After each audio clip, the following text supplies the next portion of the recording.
Bonsoir à tous, nous sommes au MUCEM à Marseille pour la Nuit des idées qui est consacrée aux lanceurs d'alerte avec Michel Rivasi. Bonsoir. Vous êtes député Europe Écologie Les Verts, vous avez aussi été lanceuse d'alerte sur le nucléaire en créant notamment la CRIRAD pour faire des mesures sur l'impact du passage du nuage de Tchernobyl. Vous animiez tout à l'heure la conférence, vous participiez à la conférence Alerter pour agir. C'est quoi l'enjeu aujourd'hui au niveau de l'Europe vis-à-vis des lanceurs d'alerte? On voit de plus en plus qu'il y a des lanceurs d'alerte, aussi bien dans le domaine, vous voyez, de l'évasion fiscale. Là, il y a eu l'intervention de Snowden. On voit que ces lanceurs d'alerte sont souvent licenciés, ont des problèmes, vous voyez, lorsqu'ils posent des questions sur des dysfonctionnements d'entreprise. On veut vraiment les faire taire. Voilà. Or, un lanceur d'alerte, c'est quand même quelqu'un qui a une conscience de l'intérêt général. Et pour qu'il y en ait de plus en plus, pour que, vous voyez, ils mettent sur la place publique, grâce à des médias quand même le plus indépendants possible, pour que la société marche mieux, encore faut-il les protéger.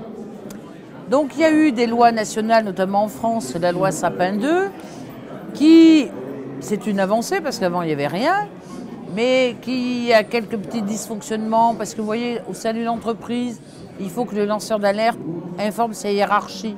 En général, la hiérarchie, elle est complice des dysfonctionnements. Enfin bon.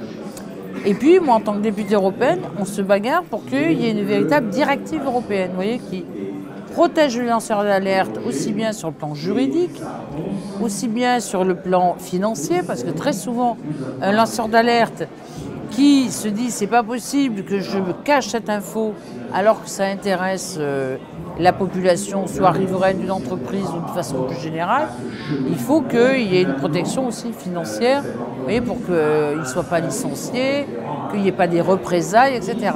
Il y a eu un rapport d'initiative qui est un très bon rapport où on a eu des votes et où on a eu la majorité par rapport à ce rapport qui apporte un plus pour la protection des lanceurs. Mais maintenant, il faut que la Commission le propose. Or, la Commission, si elle le propose, elle a certains États membres qui sont contre. Parce que la majorité, souvent, des États, c'est plutôt cette croyance que c'est le marché qui va réguler.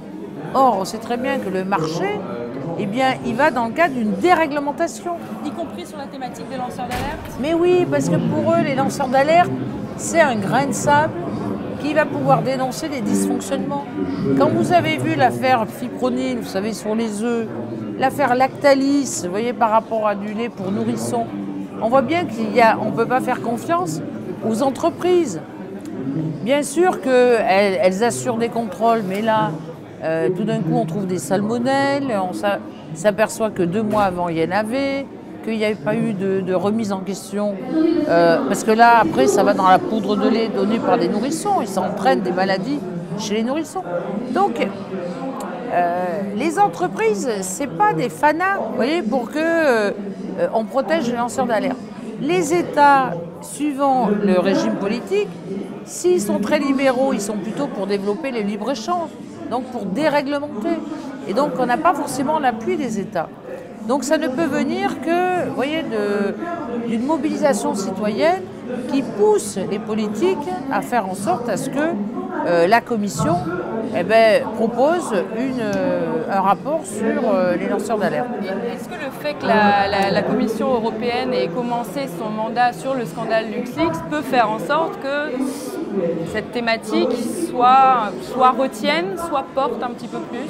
Alors c'est vrai que de commencer une législature avec M. Juncker, qui a été ministre, Premier ministre du Luxembourg, et que ça commence par les LuxLeaks qui ont démontré que le gouvernement luxembourgeois permettait à des grosses entreprises, que ce soit Amazon, que ce soit Google, d'optimiser